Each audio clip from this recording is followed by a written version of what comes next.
സ്തുതിക്കുകയാണ്, സ്തോത്രം ചെയ്യുകയാണ് കർത്താവെ. ഞങ്ങള് കർത്താവെ ഒരു ചെറിയ കൂട്ടമായി അങ്ങ് ആരാധിക്കുമ്പോൾ കർത്താവെ അവിടുന്ന് ഞങ്ങളുടെ മധ്യേ വന്ന് ഞങ്ങളെ കർത്താവെ ഉറപ്പിച്ചു നിർത്തി ഞങ്ങളെ അനുഗ്രഹിക്കുന്നതിനായി ഞങ്ങളെ സ്തുതിക്കുന്നു, സ്തോത്രം ചെയ്യുന്നു കർത്താവെ. വഴിയറിയാതെ നടന്നപ്പോഴൊക്കെയും വലങ്കരം പിടിച്ച് ഞങ്ങളെ മുൻപോട്ട് നടത്തിയ നല്ല ദൈവമാകയാൽ ഞങ്ങൾ അങ്ങേ സ്തുതിക്കുന്നു, സ്തോത്രം ചെയ്യുന്നു കർത്താവെ. കൺമണി പോലെ കാത്തു പരിപാലിക്കുന്ന അവിടുത്തെ സ്നേഹത്തെ ഓർത്ത് ഞങ്ങൾ അങ്ങേ സ്തുതിക്കുന്ന പച്ചാ സ്തോത്രം ചെയ്യുന്നു. എല്ലാറ്റിലുപരിയായി കർത്താവെ ഞങ്ങളുടെ സകല പാപച്ചേറ്റിൽ നിന്നും ഞങ്ങളെ ഉയർത്തി ഞങ്ങൾക്ക് രക്ഷ തന്ന നല്ല ദൈവമാകയാൽ, ഞങ്ങളുടെ രക്ഷയും വീണ്ടെടുപ്പുകാരനുമാകയാൽ കർത്താവെ ഞങ്ങൾ അങ്ങേ സ്തുതിക്കുന്നു, സ്തോത്രം ചെയ്യുന്നു കർത്താവെ. ഞങ്ങൾക്ക് ലഭിച്ചിരിക്കുന്ന കർത്താവെ സമ്പൽ സമൃദ്ധിയോടെയോ അല്ലെങ്കിൽ കർത്താവെ സകല സമ്പന്നതയോ മധ്യത്തിൽ ഞങ്ങളെ നടത്തുന്നതിനേക്കാൾ ഉപരിയായി ഞങ്ങളുടെ സകല കുറവുകളിന്മേലും സകല കഷ്ടതകളുടെയും സകല രോഗങ്ങളുടെയും സകല വേദനകളുടെയും നടുവിൽ ഒരു കുറവുമില്ലാതെ ഞങ്ങളെ ആശ്വാസത്തോടെ സമാധാനത്തോടെ സന്തോഷത്തോടെ നടത്തുന്ന ആ വലിയ കൃപയെ ഓർത്ത് ആ വലിയ സ്നേഹത്തെ ഓർത്ത് ഞങ്ങൾ അങ്ങേ സ്തുതിക്കുന്നു, സ്തോത്രം ചെയ്യുന്നു. അവിടുന്ന് ഞങ്ങളുടെ സങ്കേതവും കോട്ടയമാകുന്നുവല്ല കർത്താവെ. അനാദിയായും ശാശ്വതമായ ഞങ്ങളുടെ ദൈവമേ ഞങ്ങൾ അങ്ങേ സ്തുതിക്കുന്നു. അവിടുത്തെ അതുല്യമായ മഹത്വത്തെ ഓർത്ത് ഞങ്ങൾ അങ്ങേ ആരാധിക്കുകയാണ് ഈ സമയം കർത്താവെ. സ്തുതികളിൽ അധിവസിക്കുന്ന ഞങ്ങളുടെ ദൈവമേ, അടിയങ്ങൾ കർത്താവെ ഈ ഭൂമിയിലിരുന്ന് ഞങ്ങൾ അങ്ങയെ സ്തുതിക്കുന്നു, സ്തോത്രം ചെയ്യുന്നു കർത്താവെ. അവിടുന്ന് നല്ല ദൈവമാകുന്നുവല്ലോ. ഞങ്ങളുടെ സകല പ്രശ്നങ്ങൾക്കും പരിഹാരകനായ കർത്താവിനെ ഞങ്ങൾ സ്തുതിക്കുന്നു, സ്തോത്രം ചെയ്യുന്നു കർത്താവെ. ഞങ്ങളായിരിക്കുന്ന അവസ്ഥയിൽ ഞങ്ങളെ അറിഞ്ഞ ദൈവമാകുന്നു. ആ സ്നേഹത്തെ ഓർത്ത് ഞങ്ങൾ അങ്ങയെ മഹത്വപ്പെടുത്തുകയാണ് പച്ചാ. അവിടുന്ന് വീണ്ടും വരുന്നവനായ ദൈവമാകുന്നുവല്ലോ.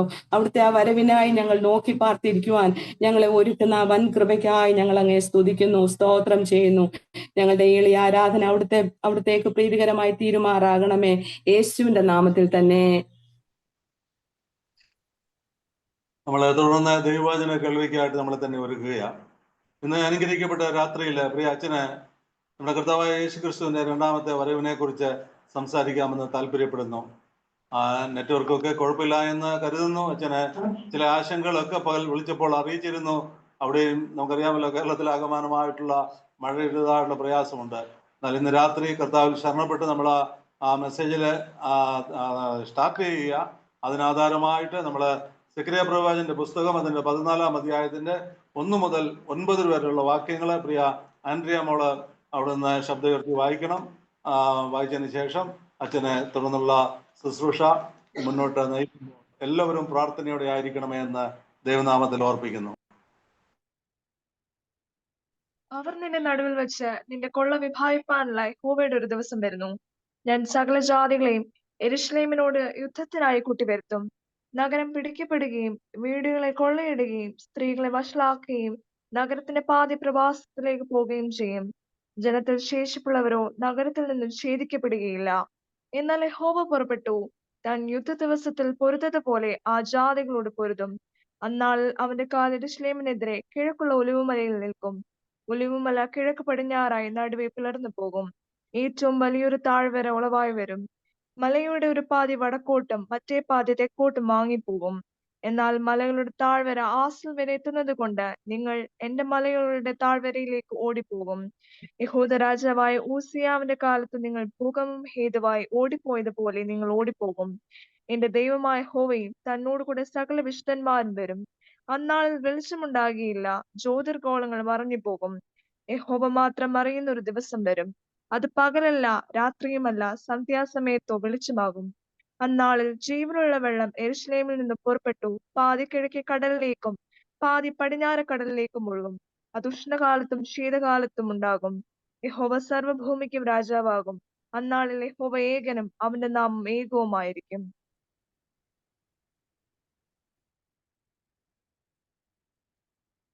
നമുക്ക് 10:15 വരെയുള്ള സമയമുണ്ട്. Okay, thank you.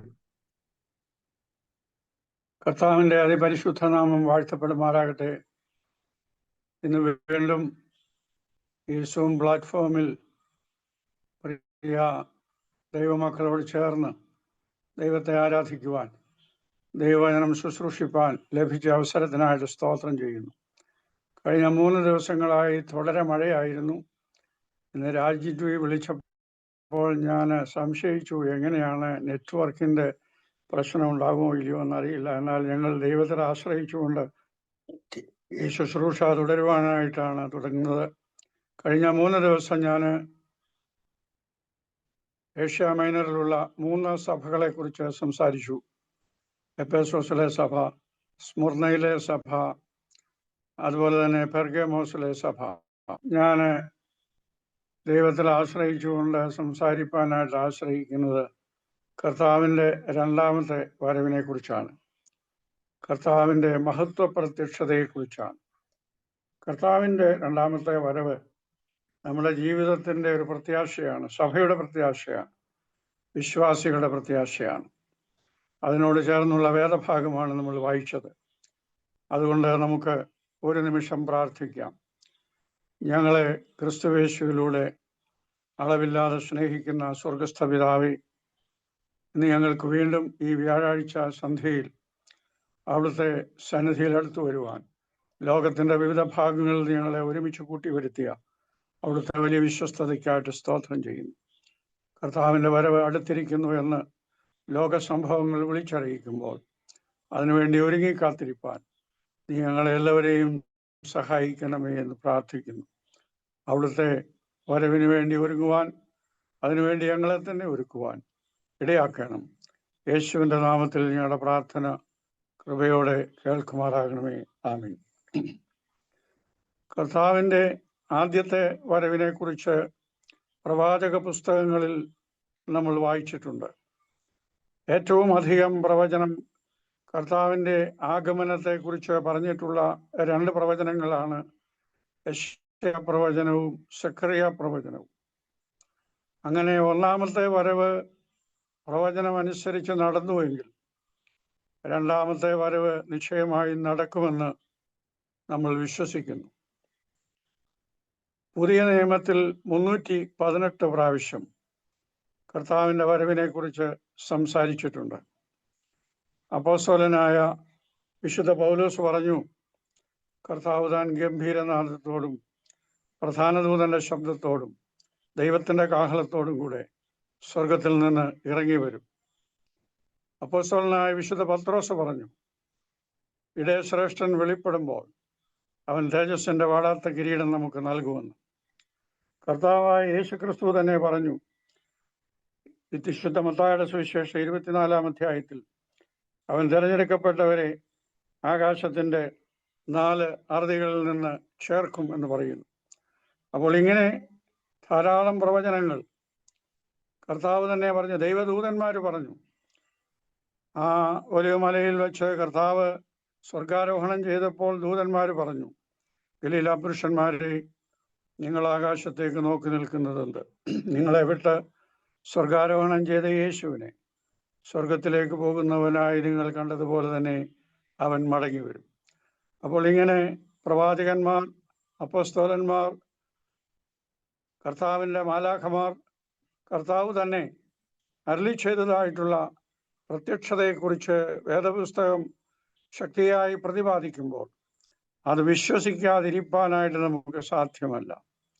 സഭയുടെ വിശ്വാസവും സഭയുടെ പ്രത്യാശയും ഇതാണ്. കർത്താവ് രക്ഷിക്കപ്പെട്ടവരെ, വീണ്ടെടുക്കപ്പെട്ടവരെ ചേർക്കുവാൻ വരുമെന്നുള്ള വലിയ പ്രത്യാശയോടും പ്രതീക്ഷയോടും കൂടെയാണ് നാം കാത്തിരിക്കുന്നത്.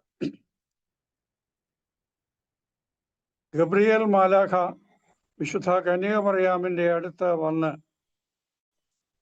യേശു കർത്താവിൻ്റെ ജനനത്തെക്കുറിച്ച് വാഗ്ദത്തം പറയുമ്പോൾ 7 പ്രധാന വാഗ്ദത്തങ്ങളാണ് വിശുദ്ധ കന്യകമറിയാമിന് ലഭിച്ചത്. ലൂക്കോസിൻ്റെ സുവിശേഷം 1-ാം അധ്യായം 32-33 വാക്യങ്ങളിൽ, നീ ഗർഭം ധരിച്ച് ഒരു മകനെ പ്രസവിക്കും, അവന് യേശു എന്ന് പേർ വിളിക്കും, അവൻ വലിയവനാകും, അത്യുന്നതന്റെ പുത്രൻ എന്ന് വിളിക്കപ്പെടും.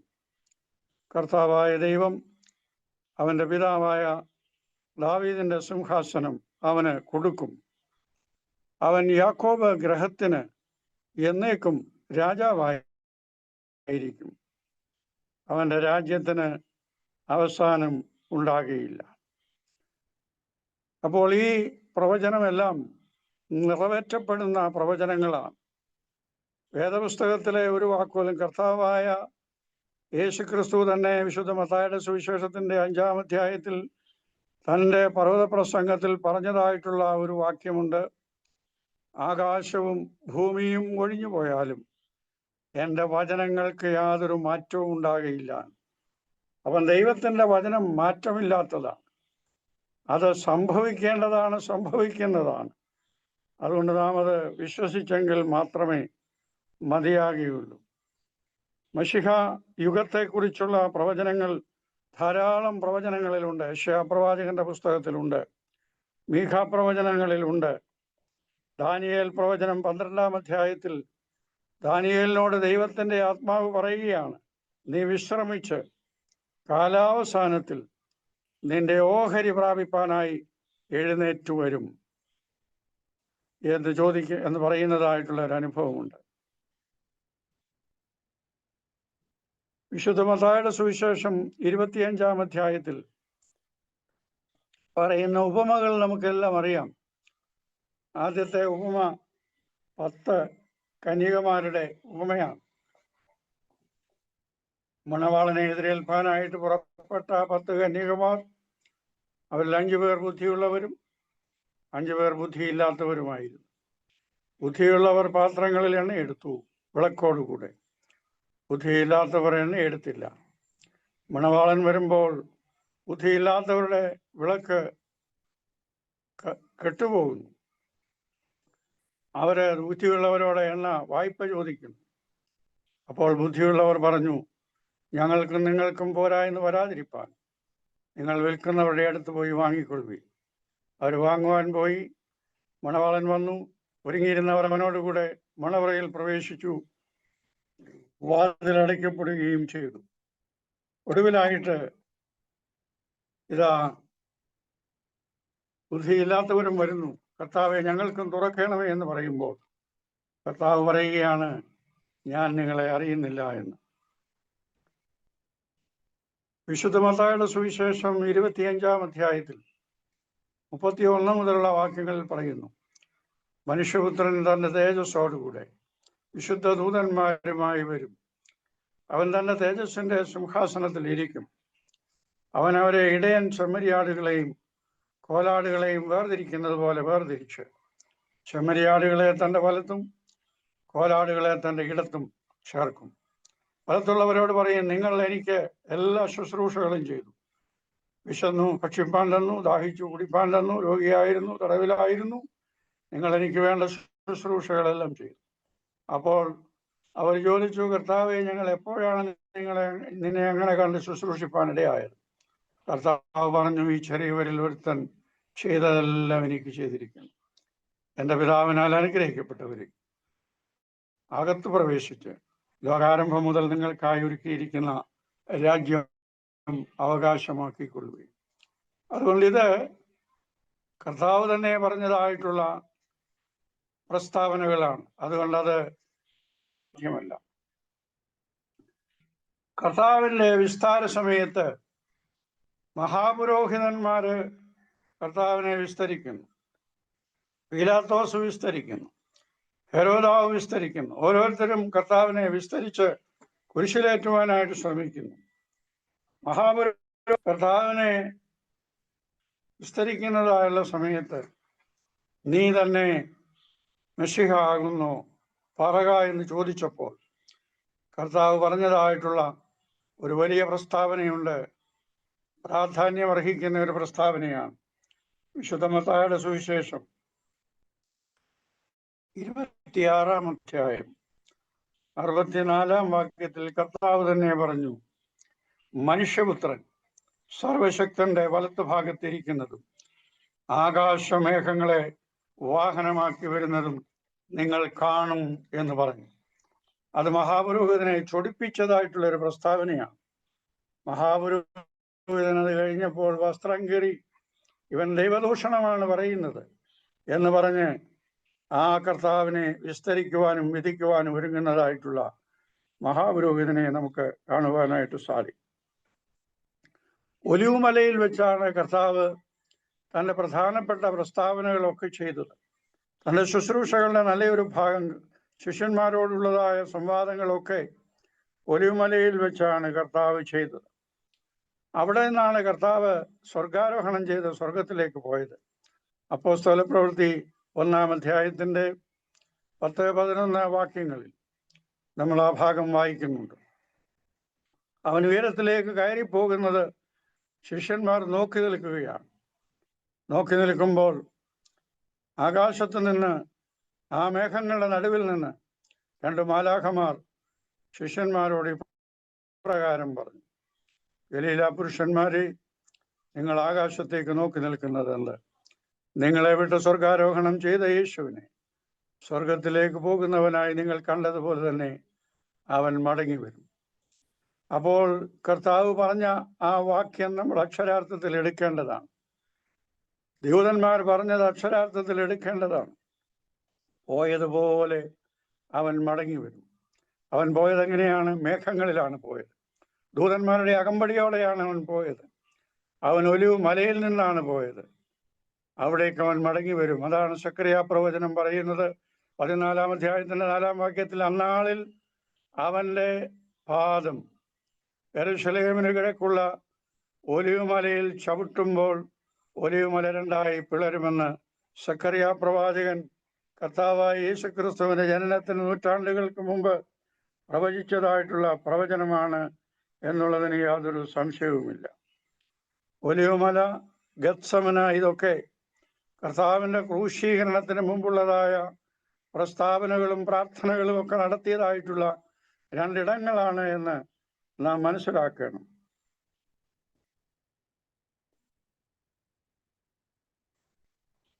കർത്താവായ യേശു ക്രിസ്തു മനുഷ്യപുത്രൻ തന്റെ തേജസ്സോടെ വരുമ്പോൾ ലോകം പ്രഭമായി തീരും. അവന്റെ ശത്രുക്കൾ ലജ്ജിതരായി പോകും. സാത്താന് അവന്റെ മുൻപിൽ നിൽക്കാനുള്ള ധൈര്യമില്ല. സാത്താനെ സർവായുധവർഗം വെച്ച് കീഴടക്കിയവനാണ് നമ്മുടെ കർത്താവ്. എന്തിനാണ് കർത്താവ് പ്രത്യക്ഷപ്പെടുന്നത് എന്ന് നാം ചോദിക്കും. അതിന് വേദപുസ്തകത്തിൽ വ്യക്തമായ കാരണങ്ങളുണ്ട്, പ്രസ്താവനകളുണ്ട്. ഒന്നാമതായി, കർത്താവ് പ്രത്യക്ഷപ്പെടുന്നത് നീതിമാന്മാർക്ക് പ്രതിഫലം നൽകുന്നതിന് വേണ്ടിയാണ്. ഞാൻ മുമ്പേ സൂചിപ്പിച്ചു, വിശുദ്ധ മത്തായിയുടെ സുവിശേഷം 25-ാം അധ്യായത്തിന്റെ 34-ാമത്തെ വാക്യത്തിൽ: എൻ്റെ പിതാവിനാൽ അനുഗ്രഹിക്കപ്പെട്ടവരെ, അകത്ത് പ്രവേശിച്ച് ലോകാരംഭം മുതൽ നിങ്ങൾക്കായി ഒരുക്കിയിരിക്കുന്ന രാജ്യം അവകാശമായി അനുഭവിച്ചുകൊള്ളുവിൻ. This is our inheritance promised by God through Jesus Christ. ആ അവകാശം പ്രാപിപ്പാനായിട്ടാണ്, നമുക്ക് നൽകുവാനായിട്ടാണ് കർത്താവ് വരുന്നത്. വിശുദ്ധ മത്തായിയുടെ സുവിശേഷം 8-ാം അധ്യായം 11-ാം വാക്യത്തിൽ ഇങ്ങനെ വായിക്കുന്നു: കിഴക്ക് നിന്നും പടിഞ്ഞാറ് നിന്നും അനേകർ വന്ന സ്വർഗരാജ്യത്തിൽ അബ്രഹാമിനോടും ഇസഹാക്കിനോടും യാക്കോബിനോടും കൂടെ പന്തിക്കിരിക്കും. 2 കൊരിന്ത്യർ 5:10 പറയുന്നു: അവനവൻ ശരീരത്തിൽ ഇരിക്കുമ്പോൾ ചെയ്തത് നല്ലതാകിലും തീയതാകിലും അതിന് തക്കവണ്ണം പ്രാപിക്കേണ്ടതിന് നാം എല്ലാവരും ക്രിസ്തുവിൻ്റെ ന്യായാസനത്തിന് മുൻപാകെ വെളിപ്പെടേണ്ടതാകും. അതുകൊണ്ട് ഇന്ന് ജീവിക്കുന്ന നമുക്ക് കർത്താവായ യേശു ക്രിസ്തു വരുമ്പോൾ നമ്മുടെ പ്രവൃത്തിക്ക് തക്ക, നമ്മുടെ ജീവിതത്തിന് തക്ക, നമ്മുടെ ജീവിത അനുഭവങ്ങൾക്ക് തക്ക പ്രതിഫലം ലഭിക്കുമെന്നുള്ളതിന് യാതൊരു സംശയവുമില്ല. അതുകൊണ്ട് ഒന്നാമതായിട്ട് നീതിമാന്മാർക്ക് പ്രതിഫലം നൽകാനായിട്ടാണ് കർത്താവ് രണ്ടാമത് വരുന്നത്. രണ്ടാമതായി കർത്താവ് വരുന്നത് എന്തിനാ എന്ന വേദപുസ്തകം പറയുന്നു: വിശുദ്ധന്മാർക്ക് കിരീടം നൽകുന്നതിന് വേണ്ടിയാണ്. 1 കൊരിന്ത്യർ 9-ാം അധ്യായം 25-ാം വാക്യത്തിൽ വിശുദ്ധ പൗലോസ് ശ്ലീഹ പറയുന്നു, അവിടെ ഓട്ടക്കളത്തിൽ ഓടുന്നവരെ കുറിച്ച് ഒരു ഉപമ പറഞ്ഞതിന് ശേഷമാണ്. ഓട്ടക്കളത്തിൽ ഓടുന്നവരെല്ലാം ഓടുന്നുവെങ്കിലും വിരുദ് പ്രാപിക്കുന്നവൻ ഒരുവനേ ഉള്ളൂ. അവർക്ക് വിരുദ് ലഭിക്കുന്നത് ഒലിവില കൊണ്ടുള്ള കിരീടമാണ്. അവർ വാടുന്ന കിരീടം പ്രാപിക്കുന്നു. എന്നാൽ നിങ്ങളോ വാടാത്ത കിരീടം പ്രാപിപ്പാനായി വാഞ്ചിപ്പീൻ. അതുകൊണ്ട് ഈ ലോകത്തിൽ നൽകുന്ന കിരീടങ്ങളൊക്കെ വാടിപ്പോകുമെങ്കിൽ കർത്താവായ യേശുക്രിസ്തു നൽകുന്ന കിരീടം ഒരിക്കലും വാടാത്തതാണ്. രണ്ടാമതായിട്ട് 1 പത്രോസ് 5-ാം അധ്യായം 4-ാം വാക്യത്തിൽ പറയുന്നു, ഇടയശ്രേഷ്ഠൻ വെളിപ്പെടുമ്പോൾ നിങ്ങൾ അവനിൽ നിന്ന് തേജസ്സിന്റെ വാടാത്ത കിരീടം പ്രാപിക്കും. കർത്താവ് ഇടയശ്രേഷ്ഠനാണ്.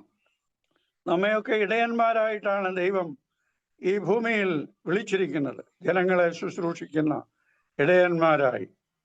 മൂന്നാമതായി യാക്കോബ് ശ്ലീഹ പറയുന്നു, യാക്കോബിന്റെ ലേഖനം 1-ാം അധ്യായം 12-ാം വാക്യത്തിൽ, പരീക്ഷ സഹിക്കുന്ന മനുഷ്യൻ ഭാഗ്യവാനാണ്, അവൻ നല്ലവനായി തെളിഞ്ഞ ശേഷം ജീവന്റെ കിരീടം പ്രാപിക്കും.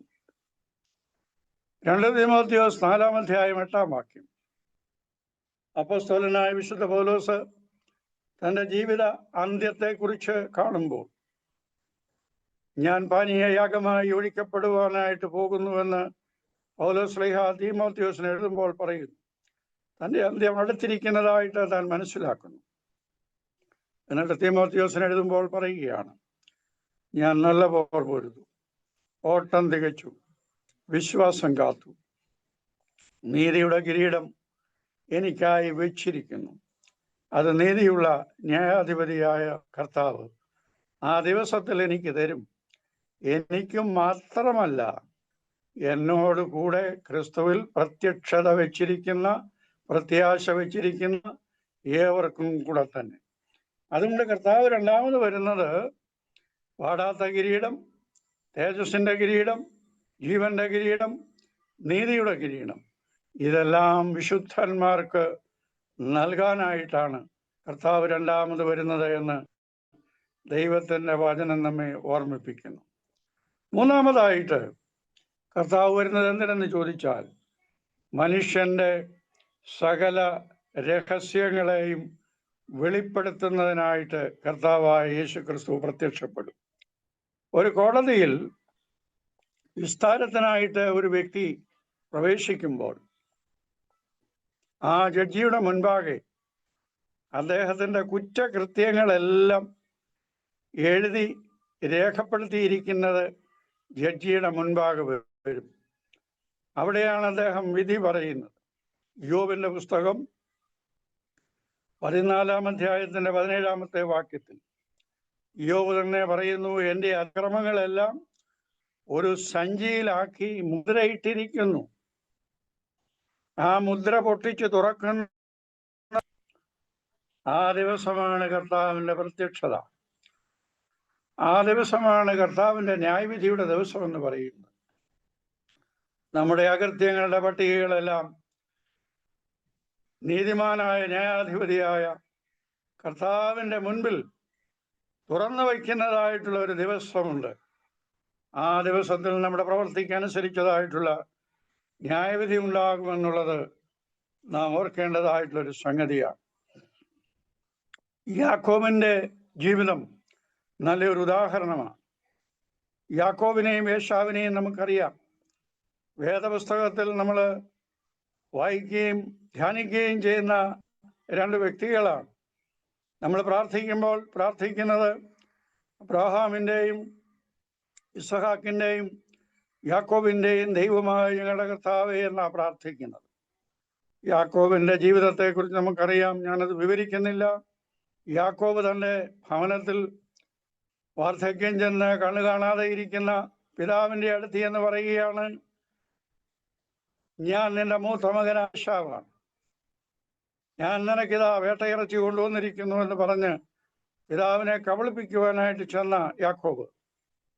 എന്നാൽ യാക്കോബ് തപ്പി നോക്കിയിട്ട് പറയുകയാണ്, കൈകൾ ഏശാവിൻ്റെതാണ്, ശബ്ദം യാക്കോബിൻ്റെതാണ്. അങ്ങനെ യാക്കോബിനെ കളിപ്പിച്ചു, ഇസ്ഹാക്കിനെ കളിപ്പിച്ച് ലാബാന്റെ അടുത്തേക്ക് ഓടിപ്പോകും. അവിടെ ചെന്ന് ലാബാന്റെ അടുത്ത് വേണ്ട കൃത്രിമങ്ങളൊക്കെ കാണിച്ചു. ദീർഘമായ 20 സംവത്സരം 2 ഭാര്യമാർക്ക് വേണ്ടി, ആടുമാടുകൾക്ക് വേണ്ടി അവിടെ സേവനം ചെയ്തു. 20 വർഷം കഴിഞ്ഞ് മടങ്ങി വരുന്നതായിട്ടുള്ള സമയത്ത് ഞാൻ വിവരിക്കുന്നില്ല. ഉൽപ്പത്തി പുസ്തകം 32-ാം അധ്യായം 32-ാം വാക്യത്തിൽ നമ്മൾ വായിക്കുന്നു, യാബോക്ക് നദീതീരത്ത് വന്ന് ദൈവദൂതനുമായി മല്ലുപിടിച്ച യാക്കോബിനെ കുറിച്ചാണ് അവിടെ പറയുന്നത്. ദൈവത്തിന്റെ ശബ്ദം അവന് ശ്രവിക്കുവാൻ ഇടയായി തീർന്നു. അവിടെ വെച്ച് യാക്കോബിനോടൊരു ചോദ്യം ചോദിച്ചു, നിന്റെ പേരെന്താണ്? എല്ലാവരുടെയും പേര് കൃത്യമായി അറിയുന്ന യഹോവയായ ദൈവം ചോദിക്കുകയാണ്, നിന്റെ പേരെന്തെന്ന്. മുൾപടർപ്പിൽ വെച്ച് മോശെ എന്ന് വിളിച്ചവൻ ബേർശേബ മരിച്ചപ്പോൾ ഏലിയാവേ, നിനക്ക് ഇവിടെ എന്ത് കാര്യമെന്ന് ചോദിച്ച യഹോവയായ ദൈവം ബേർശേബ മരുഭൂമിയിൽ അബ്രാഹാമിന്റെ അടുത്ത് നിന്ന് ഓടിപ്പോയ ഹാഗാർ മരുഭൂമിയിൽ ഉടൻ നടക്കുമ്പോൾ, ഹാഗാറെ, നിനക്കിവിടെ എന്ത് കാര്യമെന്ന് ചോദിച്ച ദൈവം, എല്ലാവരുടെയും പേരറിയാവുന്ന ദൈവം യാക്കോബിന്റെ പേരറിയാൻ പാടില്ലാഞ്ഞിട്ടല്ല ചോദിച്ചത്. യാക്കോബിനോട് ചോദിക്കുന്നു, നിന്റെ പേരെന്താണ്? അത് ചോദിച്ചതിനൊരു കാരണമുണ്ട്. ദീർഘമായ 20 സംവത്സരങ്ങൾക്ക് മുൻപ് ഭവനത്തിൽ നിന്ന് ഓടിപ്പോകേണ്ട സാഹചര്യം ഉണ്ടായി. തൻ്റെ കണ്ണു കാണാതിരുന്ന പിതാവിൻ്റെ അടുത്ത് എന്ന് പറഞ്ഞു, ഞാൻ നിന്റെ മൂത്ത മകൻ ഏശാവാണെന്ന് പറഞ്ഞ ആ മകനോട് ഇവിടെ യഹോവയെ ദൈവം ചോദിക്കുകയാണ്, സത്യമായിട്ട് നീ ആരാണ്? സത്യമായിട്ട് നിന്റെ പേരെന്താണ് എന്ന് ചോദിക്കുന്ന ചോദ്യം അവിടെ ദൈവത്തിൻ്റെ മുമ്പിൽ കളവ് പറയാനായിട്ട് സാധ്യമല്ല. എൻ്റെ പേര് യാക്കോബ് എന്നാകുന്നു. അവൻ വളരെ പതിഞ്ഞ സ്വരത്തിൽ പറയുകയാണ്. എന്നിട്ട് കർത്താവ് അവനോട് പറയുന്നു, നിന്റെ പേരിനി യാക്കോബ് എന്നല്ല, നിന്റെ പേരിനി ഇസ്രായേൽ എന്ന് വിളിക്കപ്പെടും. അതുകൊണ്ട് കർത്താവിൻ്റെ മഹത്വ പ്രത്യക്ഷത എന്ന് പറയുന്നത് മനുഷ്യന്റെ രഹസ്യങ്ങളെ വെളിപ്പെടുത്തുന്നതായുള്ള അനുഭവമാണ്. പൗലോസ് ശ്ലീഹ പറഞ്ഞു, റോമാലേഖനം 2-ാം അധ്യായം 16-ാമത്തെ വാക്യത്തിൽ, മനുഷ്യരുടെ ഞാൻ പ്രസംഗിക്കുന്ന സുവിശേഷം അനുസരിച്ച് ദൈവം സകല ന്യായം വിധിക്കുന്ന നാളിൽ മനുഷ്യരുടെ രഹസ്യങ്ങളെ യേശുക്രിസ്തു മുഖാന്തരം വെളിപ്പെടുത്തുന്ന ഒരു ദിവസമുണ്ട് എന്ന് പൗലോസ് ശ്ലീഹ പറഞ്ഞു. റോമാലേഖനം 2-ാം അധ്യായത്തിന്റെ 16-ാമത്തെ വാക്യം. 4-മതായിട്ട് കർത്താവ് എന്തിനാണ് പ്രത്യക്ഷപ്പെടുന്നത് എന്ന് വേദപുസ്തകം പറയുന്നു. 1 കൊരിന്തി 15-ാം അധ്യായത്തിന്റെ 42 മുതൽ 49 വരെയുള്ള വാക്യങ്ങളിൽ കർത്താവ് പ്രത്യക്ഷനാകുന്നത് എന്തിനാണെന്ന് അവിടെ രേഖപ്പെടുത്തിയിട്ടുണ്ട്. പുനരുത്ഥാന ശരീരം നമുക്ക് നൽകുവാൻ കർത്താവായ യേശുക്രിസ്തു ഉയർത്തെഴുന്നേറ്റു എങ്കിൽ ആ ഉയർത്തെഴുന്നേൽപ്പിന്റെ ഒരു അനുഭവം, ആ പുനരുത്ഥാനത്തിന്റെ ശരീരം നമുക്ക് നൽകുവാനായിട്ട് കർത്താവ് കടന്നു വരും. യോബിന്റെ പുസ്തകം 14-ാം അധ്യായം 14-ാം വാക്യത്തിൽ ഒരു വലിയ ചോദ്യമുണ്ട്. മനുഷ്യൻ മരിച്ചാൽ വീണ്ടും ജീവിക്കുമോ? നൂറ്റാണ്ടുകൾ ഈ ചോദ്യത്തിന്റെ ഉത്തരം ആരും പറഞ്ഞില്ല. എന്നാൽ നൂറ്റാണ്ടുകൾക്ക് ശേഷം ലാസറിന്റെയും മാർത്തയുടെയും മറിയയുടെയും ഭവനത്തിൽ ചെന്ന് ലാസറിന്റെ മരണ സമയത്ത് മാർത്ത കർത്താവിനോട് ചോദിക്കുന്നതായുള്ള ചോദ്യത്തിന്റെ മധ്യത്തിൽ കർത്താവായ യേശുക്രിസ്തു അതിന് ഉത്തരം പറഞ്ഞു, എന്നിൽ വിശ്വസിക്കുന്നവൻ മരിച്ചാലും ജീവിക്കും. യോഹന്നാന്റെ സുവിശേഷം 11-ാം അധ്യായം 25-ാമത്തെ വാക്യം. യോബ് ചോദിച്ചു, മനുഷ്യൻ മരിച്ചാൽ വീണ്ടും ജീവിക്കുമോ? കർത്താവ് മറുപടി പറഞ്ഞു, എന്നിൽ വിശ്വസിക്കുന്നവൻ മരിച്ചാലും ജീവിക്കും. അതുകൊണ്ട് മരിച്ച് കളഞ്ഞതായിട്ടുള്ള ആ മനുഷ്യർക്ക് ഒരു പുനരുത്ഥാന ശരീരം നൽകുവാൻ കർത്താവായ യേശുക്രിസ്തു മടങ്ങി വരേണ്ടത് ആവശ്യമാണ്. എങ്ങനെയുള്ള ശരീരമാണ് തരുന്നത്? ദ്രവത്വമുള്ളത് ശരീരം ദ്രവത്വത്തിൽ വിതയ്ക്കപ്പെടുന്നു, അദ്രവത്വത്തിൽ ഉയർക്കുന്നു. അപമാനത്തിൽ വിതയ്ക്കപ്പെടുന്നു, തേജസ്സിൽ ഉയർക്കുന്നു. ബലഹീന ശരീരം വിതയ്ക്കപ്പെടുന്നു, ശക്തിയിൽ ഉയർക്കുന്നു. പ്രാകൃത ശരീരം വിതയ്ക്കപ്പെടുന്നു, ആത്മീയ ശരീരം ഉയർക്കപ്പെടുന്നു. ഒന്നാം മനുഷ്യൻ ഭൂമിയിൽ നിന്ന് മണ്ണ് കൊണ്ടുള്ളവൻ, രണ്ടാം മനുഷ്യൻ സ്വർഗത്തിൽ നിന്നുള്ളവൻ. നാം മണ്ണ് കൊണ്ടുള്ളവന്റെ പ്രതിമ ധരിച്ചതുപോലെ തന്നെ ഈ പ്രതിമയും ധരിക്കേണ്ടതാണ്. അതുകൊണ്ട് മരിച്ചു മൺമറഞ്ഞു പോയവരും ജീവനോടെ ശേഷിക്കുന്നവരും രൂപാന്തരപ്പെട്ട പുതുക്കപ്പെട്ട ശരീരത്തിന്റെ ഉടമകളായി തീരുവാനായിട്ടാണ് കർത്താവ് രണ്ടാമത് പ്രത്യക്ഷപ്പെട്ട. ലേഖനം 3-ാം അധ്യായത്തിന്റെ 20-21 വാക്യങ്ങളിൽ പറയുന്നു, നമ്മുടെ പൗരത്വം സ്വർഗത്തിലാകും. അവിടെ നിന്ന് കർത്താവായ യേശു ക്രിസ്തു മടങ്ങി വരും. അവൻ നമ്മുടെ താഴ്ചയുള്ള ശരീരത്തെ തൻ്റെ മഹത്വമുള്ള ശരീരത്തോട് അനുരൂപമായി രൂപാന്തരപ്പെടും. 1 യോഹന്നാൻ 3-ൽ പറയുന്നു, അവൻ പ്രത്യക്ഷനാകുമ്പോൾ നാം അവനിരിക്കുന്നത് പോലെ നാം അവനെ പോലെ ആയിത്തീരേണ്ടതാണ് എന്ന് പറയുന്നു. മഹത്വ പ്രത്യക്ഷതയ്ക്ക് മുൻപായി കാഹളം ധ്വനിക്കും.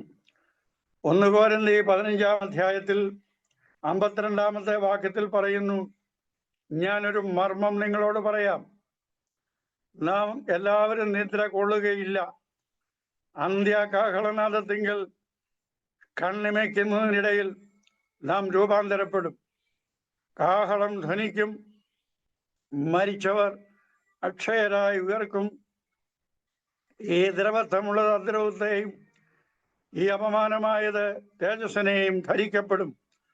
അന്ന് മരണം നീങ്ങി ജയം വന്നിരിക്കുന്നു എന്നുള്ള ഒരു വലിയ അനുഭവം ഉണ്ടാകും. മുഖാന്തരം നമുക്ക് ജയം നൽകുന്ന ദൈവത്തിന് സ്തോത്രമെന്നാണ് പൗലോസ് പറയുന്നത്. കാഹളം ധ്വനിക്കും. പഴയ നിയമത്തിൽ കാഹളത്തിന് വളരെയധികം പ്രസക്തിയുണ്ട്.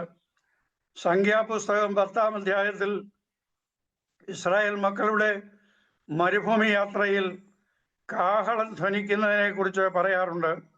അവിടെ പറയുന്നു, പല കാഹളധ്വനികളെ കുറിച്ച് പറയുന്നുണ്ട്. സംഖ്യാപുസ്തകം 10-ാം അധ്യായം 10-ാമത്തെ വാക്യത്തിൽ പറയുന്നു, ഉത്സവത്തിന് കാഹളം ധ്വനിക്കും. നമ്മുടെ ഉത്സവ ദിവസമായ അമാവാസിയിലും പൗർണമാസിയിലും കാഹളം ഊതുവീനെന്ന് സങ്കീർത്തനം 81-ൽ പറയുന്നുണ്ട്. അതുപോലെ തന്നെ ഒരു ആഘോഷം വരുമ്പോൾ കാഹളം ഊതുന്ന അവസ്ഥയുണ്ട്. സഭായോഗം കൂടുമ്പോൾ കാഹളം ധ്വനിക്കും. യുദ്ധത്തിന് പോകുന്നതിന് മുമ്പായി കാഹളത്തിന്റെ ശബ്ദം കേൾക്കും. അതുപോലെ തന്നെ സംഖ്യാപുസ്തകം 10-ാം അധ്യായത്തിൽ പറയുന്നു, സഭ കൂടേണ്ടതായിട്ടുള്ള സമയത്ത് കാഹളം ധ്വനിക്കും. മാത്രമല്ല, പാളയം പുറപ്പെടേണ്ടതായുള്ള ഒരു സമയമുണ്ട്. അവിടെ ഗംഭീരധ്വനി ഉയരും. സംഖ്യാപുസ്തകം 10-ാം അധ്യായത്തിൽ പറയുന്നുണ്ട്, സഭ കൂടുന്നതിന് ഗംഭീരധ്വനി ഊതരുത്.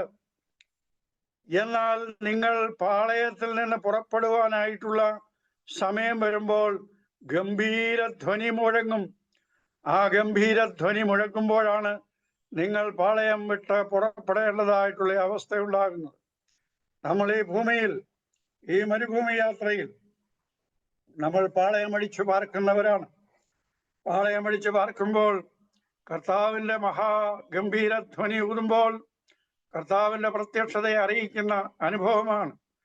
അവിടെ നിന്ന് കർത്താവ് മടങ്ങി വരുമ്പോൾ ആ കാഹളധ്വനി പ്രത്യക്ഷതയ്ക്കായി, കർത്താവിനെ എതിരേൽപ്പാനായി ഒരുങ്ങേണ്ടതായിട്ടുള്ള അവസ്ഥയുണ്ട്, അനുഭവമുണ്ട്.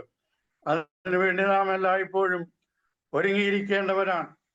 പൗലോസ് ശ്ലീഹ 1 തെസ്സലോനിക്കർ 4-ാം അധ്യായത്തിന്റെ 16-ാമത്തെ വാക്യത്തിൽ പറഞ്ഞു, കർത്താവ് താൻ ഗംഭീരനാദത്തോടും പ്രധാന ദൂതന്റെ ശബ്ദത്തോടും ദൈവത്തിന്റെ കാഹളത്തോടും കൂടെ സ്വർഗത്തിൽ നിന്നിറങ്ങി വരും. ക്രിസ്തുവിൽ മരിച്ചവർ മുമ്പേ ഉയർത്തെഴുന്നേൽക്കും.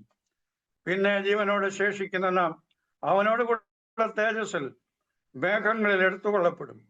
ഇങ്ങനെ നാം എപ്പോഴും കർത്താവിനോട് കൂടെ ആയിരിക്കും. ആകയാൽ ഈ വചനങ്ങളെ കൊണ്ട് അന്യോന്യം ആശ്വസിപ്പിച്ചുകൊള്ളുവീനെന്ന് ക്രിസ്തുവിൽ മരിച്ചവരും ജീവനോടെ ശേഷിക്കുന്നവരും ഒരുമിച്ച് ചേരുന്നതായിട്ടുള്ള മനോഹരമായിട്ടുള്ള ഒരു സമാഗമം ഉണ്ട്, ഒരു പുനഃസമാഗമമുണ്ട്, ഒരു റീയൂണിയൻ ഉണ്ട്. അതിനുവേണ്ടിയാണ് കർത്താവ് വരുന്നത് എന്ന് ദൈവത്തിൻ്റെ വചനം നമ്മെ ഓർമ്മിപ്പിക്കുന്നു. അതുമാത്രമല്ല, പ്രവാചക പുസ്തകങ്ങളിൽ യെശയ്യാ പ്രവാചകന്റെ പുസ്തകത്തിലും മീഖാ പ്രവചനത്തിലും ഈ കർത്താവിൻ്റെ പ്രത്യക്ഷതയെക്കുറിച്ച് പറയുന്നുണ്ട്. മീഖാ പ്രവചനം 4-ാം അധ്യായം 1 മുതൽ 7 വരെയുള്ള വാക്യങ്ങളിലും യെശയ്യാ പ്രവചനം 2-ാം അധ്യായത്തിൻ്റെ 1 മുതൽ 5 വരെയുള്ള വാക്യങ്ങളിലും കർത്താവിൻ്റെ പ്രത്യക്ഷതയെക്കുറിച്ച്, മശിഹ യുഗത്തെക്കുറിച്ച് വളരെ വ്യക്തമായി ഈ 2 പ്രവാചകന്മാരും പറയുന്നു. കർത്താവിൻ്റെ മടങ്ങിവരവ് സകല ജനതകളെയും ഒന്നിപ്പിക്കുന്ന ദൈവരാജ്യന്റെ ഒരു വലിയ അവസ്ഥയിലേക്കും അനുഭവത്തിലേക്കും നമ്മെ ചേർക്കുന്ന മനോഹരമായ ഒരു ദിവസമാണ്.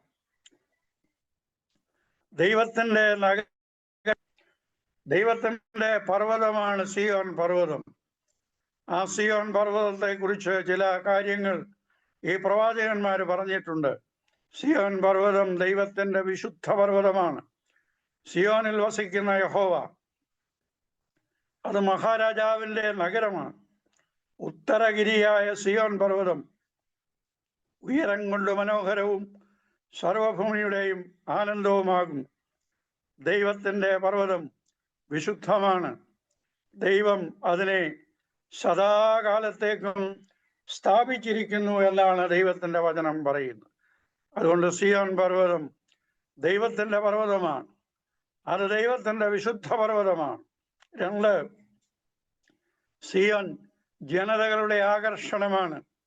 അനേകം ജനതകൾ ഇവിടേക്ക് ആകർഷിക്കപ്പെടും. നമുക്ക് യഹോവയുടെ പർവ്വതത്തിലേക്കും യാക്കോബൻ ദൈവത്തിൻ്റെ ആലയത്തിലേക്കും കയറി ചൊല്ലാം. അവൻ നമുക്ക് തൻ്റെ വഴികളെ ഉപദേശിച്ചു തരും. അവൻ്റെ പാതകളിൽ നമ്മൾ നടക്കും. Universal aspect of eschatology. ക്രിസ്തുവിൻ്റെ മഹാപ്രത്യക്ഷതയിൽ എല്ലാം ഒന്നിക്കുന്നതായുള്ള ഒരു അനുഭവം. എഫേസ്യ ലേഖനം 1-ാം അധ്യായത്തിൻ്റെ 10-ാമത്തെ വാക്യത്തിൽ പറയുന്നു, പൗലോസ്ലീഹ കാലസമ്പൂർണതയിൽ എല്ലാം ക്രിസ്തുവിൽ ഒന്നായി ചേരുന്ന ദിവസത്തിനായിട്ട് നാം കാത്തിരിക്കുന്നുവെന്ന്. അതുകൊണ്ട് സിയോൻ എല്ലാവരെയും ഒന്നിപ്പിക്കുന്ന ദൈവരാജ്യത്തിൻ്റെ ഒരു അനുഭവമായിട്ടാണ് നമുക്ക് കാണുവാനായിട്ട് സാധിക്കുന്നത്. 3-മതായി, സിയോൻ പർവ്വതം സമാധാനത്തിൻ്റെ ഒരു നഗരമാണ്. നമുക്കിന്ന് സമാധാനമില്ല. എവിടെയെല്ലാം യുദ്ധങ്ങൾ നടക്കുന്നു. പലസ്തീൻ ഇസ്രായേൽ യുദ്ധം, ഇസ്രായേൽ ഇറാൻ യുദ്ധം, റഷ്യ ഉക്രൈൻ യുദ്ധം, ഇന്ത്യ പാകിസ്ഥാൻ യുദ്ധം, അങ്ങനെ ഒരുപാട് യുദ്ധക്കളങ്ങളും യുദ്ധകോലാഹലങ്ങളും രാജ്യത്തിൽ നടന്നുകൊണ്ടിരിക്കുന്നതായിട്ടുള്ള അനുഭവത്തിലാണ് നമ്മൾ ജീവിക്കുന്നത്.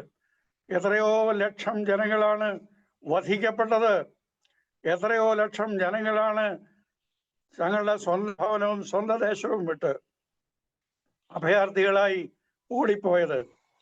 ഇത് സമാധാനമില്ലാത്ത ഒരവസ്ഥയാണ്. എന്നാൽ പ്രവാചകൻ പറയുന്നു, നമുക്ക് സമാധാനമുണ്ട്. രാജ്യങ്ങൾ അവരുടെ വാളുകളെ വാക്കത്തികളായും കുന്തം കയറി വാളുകളായും രൂപപ്പെടുത്തും. ജനത ജനതയ്ക്ക് നേരെ യുദ്ധം ചെയ്യുകയില്ല. അവർ ജാതിക്ക് നേരെ വാളോങ്ങുകയില്ല. അവരിനി യുദ്ധം അഭ്യസിക്കുകയില്ല. അതുകൊണ്ട് യുദ്ധമില്ലാത്ത സമാധാനം സ്ഥാപിക്കപ്പെടുന്ന ഒരു മശിഹ യുഗത്തിന് വേണ്ടിയാണ് നമ്മൾ കാത്തിരിക്കുന്നത്. അത് കർത്താവായ യേശു ക്രിസ്തുവിൽ മാത്രമേ സാധ്യമാകുകയുള്ളൂ എന്നാണ് നാം വിശ്വസിക്കുന്നത്. 4-മതായി പറയുന്നത്, സിയോൻ എന്ന് പറയുന്നത് മശിഹ യുഗത്തിൻ്റെ ഒരു പ്രത്യാശയാണ്. പരിശുദ്ധാത്മാവിൽ സന്തോഷം. ദൈവരാജ്യത്തിൻ്റെ അനുഭവം നീതിയും സമാധാനവും പരിശുദ്ധാത്മാവിൽ സന്തോഷവുമാണ്. മനുഷ്യപുത്രൻ തൻ്റെ തേജസ്സിൻ്റെ സിംഹാസനത്തിലിരിക്കും. സകല ജനതകളെയും അവൻ്റെ മുൻപാകെ ഒന്നിച്ചു കൂട്ടുന്ന ഒരു സമയമുണ്ട്. അതുപോലെ തന്നെ ചെയ്യുന്നത് ഡിഫറൻ്റ് ആറ്റിറ്റ്യൂഡ്, ഒരു പുതിയ മനോഭാവമാണ് സിയോനിൽ ഉണ്ടാകുന്നത്. An unquenchable love for the things of God. ദൈവികമായിട്ടുള്ള അനുഭവങ്ങൾക്കുള്ള ഒടുങ്ങാത്ത ഒരു ആഗ്രഹം, ഒരു അഭ്യൂഹം നമ്മുടെ ജീവിതത്തിൽ ഉണ്ടാകും.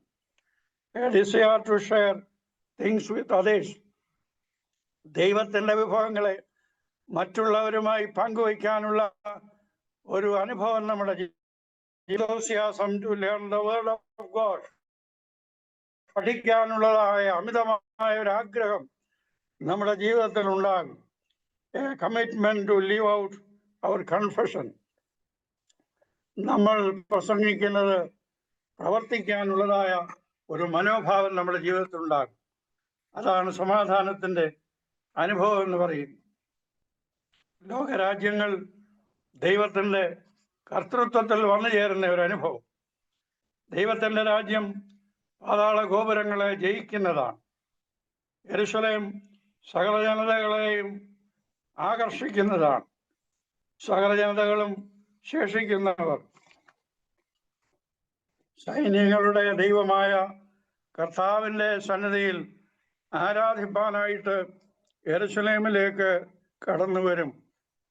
സക്കറിയ പ്രവാചകന്റെ പുസ്തകം 14-ാം അധ്യായം 17-ാം വാക്യം. യഹോവയ്ക്കൊരു വിശുദ്ധ ജനം വേർതിരിക്കപ്പെടും. ആലയവും അതിലെ ഉപകരണവും അതിൽ ആരാധിക്കുന്നവരും യഹോവയ്ക്ക് വിശുദ്ധരായിരിക്കും. യെശയ്യാ പ്രവാചകന്റെ പുസ്തകം 35-ാം അധ്യായം 10-ാം വാക്യം. മശിഹായുഗം ദൈവത്തിൻ്റെ ഭരണത്തിലുള്ള സുരക്ഷിതത്വം. വീണ്ടെടുക്കപ്പെട്ട ലോകവും സഹവർത്തിത്വത്തിൽ കഴിയുന്ന ജനതയും എല്ലാ പരിമിതികളും ഇല്ലാതെയാകുന്ന ദൈവിക പദ്ധതിയും. Christ coming in glory, coming with his saints, coming with his angels, every eye shall see him. Zechariah പ്രവാചകന്റെ പുസ്തകം 12-ാം അധ്യായത്തിൻ്റെ 10-ാമത്തെ വാക്യത്തിൽ എല്ലാ കണ്ണുകളും അവനെ കാണുമെന്ന് പറയുന്ന ഒരു അനുഭവം. സിയോൻ സർവഭൂമിയുടെയും ആനന്ദമായി തീരും. സിയോൻ മലയിൽ കുഞ്ഞാടും, അവനോടുകൂടെ 144,000 പേരും കടന്നു വരുമെന്ന് വെളിപ്പാട് പുസ്തകം 7-ാം അധ്യായത്തിൽ നമ്മൾ വായിക്കുന്നുണ്ട്. അവിടെ പറയുന്നു, 7-ാം അധ്യായത്തിൻ്റെ 9-ാമത്തെ വാക്യത്തിൽ പറയുന്നു, അതിൻ്റെ ശേഷം. ഏതിൻ്റെ ശേഷമെന്നാണ് 8-ാം വാക്യം വരെ പറയുന്നത്. അവിടെ മുദ്രയിടുവാനായിട്ട് യഹോവ കൽപ്പിക്കുന്നു, ദൂതന്മാരോട് കൽപ്പിക്കുന്നു മുദ്രയിടുവാനായിട്ട്. പഴയ നിയമ സഭയായ പഴയ നിയമ ഗോത്രത്തിൽപ്പെട്ട 12,000 പേരെ വീത 12 ഗോത്രത്തിൽ നിന്നും മുദ്രയിട്ട് വേർതിരിച്ച് 144,000 പേരെ വേർതിരിച്ചതിന് ശേഷം 9-ാം വാക്യത്തിൽ പറയുന്നു, അതിൻ്റെ ശേഷം സകല ജാതികളിലും സകല ഭാഷകളിലും സകല വംശങ്ങളിലും സകല ഗോത്രങ്ങളിലും നിന്ന് എണ്ണിക്കൂടാത്തല്ലാത്ത ഒരു മഹാപുരുഷാരം കുഞ്ഞാടിൻ്റെയും സിംഹാസനത്തിൻ്റെയും മുൻപാകെ നിന്ന് പറയുകയാണ്, രക്ഷ എന്നത് നമ്മുടെ ദൈവത്തിൻ്റെയും കുഞ്ഞാടിൻ്റെയും ദാനമാകും എന്ന് ഉച്ചത്തിൽ വിളിച്ചു പറയുന്നു. അതിൻ്റെ ഒടുവിൽ പറയുന്നു, കുഞ്ഞാടവരെ ജീവജല ഉറവെങ്കിലേ. 7-ാമത്തെ വാക്യത്തിൽ ദൈവം അവരുടെ കണ്ണിൽ നിന്ന് കണ്ണുനീരെല്ലാം തുടച്ചു കളയും. അതുകൊണ്ട് ഈ ഒരു മനോഹരമായ സ്വർഗീയമായ അനുഭവത്തിനാണ് നമ്മൾ കാത്തിരിക്കുന്നത്. അത് കർത്താവിൻ്റെ പ്രത്യക്ഷതയിൽ മാത്രമേ സാധ്യമാകൂ എന്ന് ദൈവത്തിൻ്റെ വചനം നമ്മെ ഓർമ്മിപ്പിക്കുന്നു. സിയോൻ ദൈവത്തിന് വേണ്ടി വേർതിരിക്കപ്പെട്ട നഗരമാണ്. സിയോനും യെരൂശലേമും ദൈവത്തിൻ്റെ നഗരമായിട്ടാണ് വേദപുസ്തകം വെളിപ്പെടുത്തുന്നത്. മനുഷ്യ സമൂഹത്തിൻ്റെ ഒരുമയുടെ കേന്ദ്രമാണ് ഈ 2 നഗരങ്ങളും. യെശയ്യാ 62:1 പറയുന്നു, സിയോനെ കുറിച്ച് ഞാൻ മൗനമായിരിക്കയില്ല, യെരൂശലേമിൻ്റെ കാര്യത്തിൽ ഞാൻ സ്വസ്ഥനായിരിക്കയില്ല. അതിൻ്റെ നീതി ഉജ്ജ്വല പ്രകാശം പോലെയും അതിൻ്റെ രക്ഷ കത്തുന്ന ദീപം പോലെയും വിളങ്ങും. അതാണ് ദൈവത്തിൻ്റെ വചനം. അതുകൊണ്ട് നമ്മൾ രണ്ടാമത്തെ കർത്താവിൻ്റെ മഹത്വ പ്രത്യക്ഷത നമ്മൾ കാത്തിരിക്കുകയാണ്, അതിനുവേണ്ടി ഒരുങ്ങിയിരിക്കുകയാണ്. ലോകസംഭവങ്ങളൊക്കെ അത് വിളിച്ച് പറഞ്ഞുകൊണ്ടിരിക്കുകയാണ്. കർത്താവ് താൻ ഗംഭീരനാഥത്തോട് വരുമ്പോൾ, കർത്താവിൻ്റെ പ്രത്യക്ഷത ഉണ്ടാകുമ്പോൾ, കർത്താവിൻ്റെ സന്നിധിയിൽ കാണപ്പെടുവാനുള്ള കോണം നമ്മുടെ ജീവിതത്തെ നമ്മൾ ക്രമപ്പെടുത്തേണ്ടത് ആവശ്യമാണ്. അവനവൻ ശരീരത്തിലിരിക്കുമ്പോൾ ചെയ്തത് നല്ലതാകിലും തീയതാകിലും അതിന് തക്കവണ്ണം പ്രാപിക്കേണ്ടതിന് നാം എല്ലാവരും കർത്താവിൻ്റെ സിംഹാസനത്തിൻ്റെ മുൻപാകെ വെളിപ്പെടേണ്ടതാകും.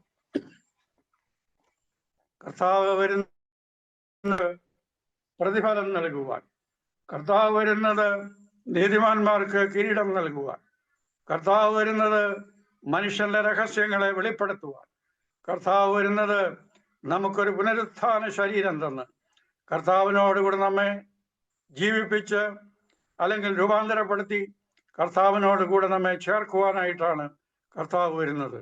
അതുകൊണ്ട് കർത്താവിൻ്റെ പ്രത്യക്ഷതയ്ക്ക് നമുക്ക് കാത്തിരിക്കാം.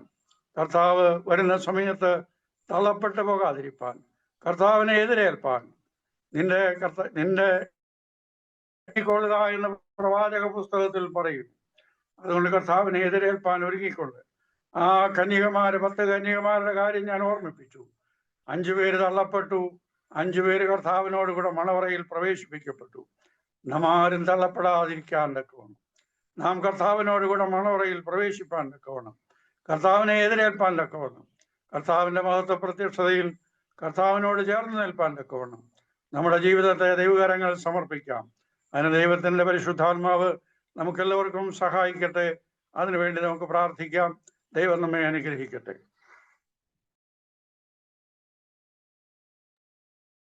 ദൈവത്തിന്റെ അതിപരിശുദ്ധ നാമം വാഴ്ത്തപ്പെടുമാറാകട്ടെ. ഏറ്റവും മനോഹരമായുള്ള ഒരു ചിന്ത, നമ്മളെല്ലാവരും അത്യാവശ്യം അറിഞ്ഞിരിക്കേണ്ടതായിട്ടുള്ള ഒരു വലിയ സംഭവത്തെക്കുറിച്ച്, അനുഭവത്തെക്കുറിച്ച് ഇന്ന് രാത്രി വീണ്ടും ദൈവം നമ്മളോട് സംസാരിച്ചതിനായിട്ട് നമുക്ക് സ്തോത്രം ചെയ്യാം.